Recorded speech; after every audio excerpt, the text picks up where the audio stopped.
ఏంటి ఎక్కడికి వెళ్తున్నాం అనుకుంటున్నారా? మీలో ఎంతమందికి యనమల కుదురు తెలుసో నాకైతే కమెంట్స్లో చెప్పండి. Hi friends, welcome to my channel. మేమైతే యనమల కుదురుకే స్టార్ట్ అయిపోయాము. ఇది కార్తీక మాసంలో ఒక ట్యూస్డే రోజు అనమాట. అనుకోకుండా అప్పటికప్పుడు సడన్గా ప్లాన్ చేసుకొని వెళ్ళాము.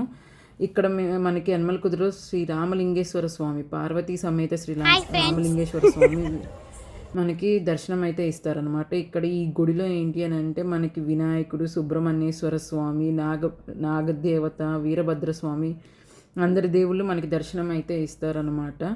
అసలు యనమల కుదురుకి పాతకాలంలో ఒక కథనాల ప్రకారం బట్టి ఇక్కడ 1000 మంది మునులు దీర్ఘకాలం తపస్సు చేశారని చెప్పేసి అంటున్నారు. అందుకే ఇది 1000 మునుల గుట్ట అని కూడా పేరుందనమాట.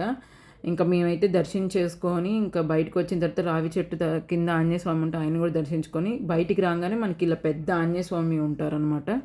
అక్కడికి వెళ్ళి ఇంకా అక్కడ ఆయన కూడా దర్శించుకొని బయటకు వచ్చిన తర్వాత ఇలా వ్యూ పాయింట్ అయితే చూసాం అనమాట. మొత్తం విజయవాడ వ్యూ అంతా అలా లైట్స్లో కనిపిస్తుంది. తిరిగి రిటర్న్ అయితే స్టార్ట్ అయిపోయాము. ఇంకా ట్యూస్డే కదా, సో ఆబ్వియస్గా ఫ్యామిలీ మొత్తం టిఫిన్స్ తింటుంటే మేము మట్టుకు ఐస్ క్రీమ్ తింటా ఎంజాయ్ చేస్తూ ఉన్నాం. ఈ వీడియో అంతే. Bye friends.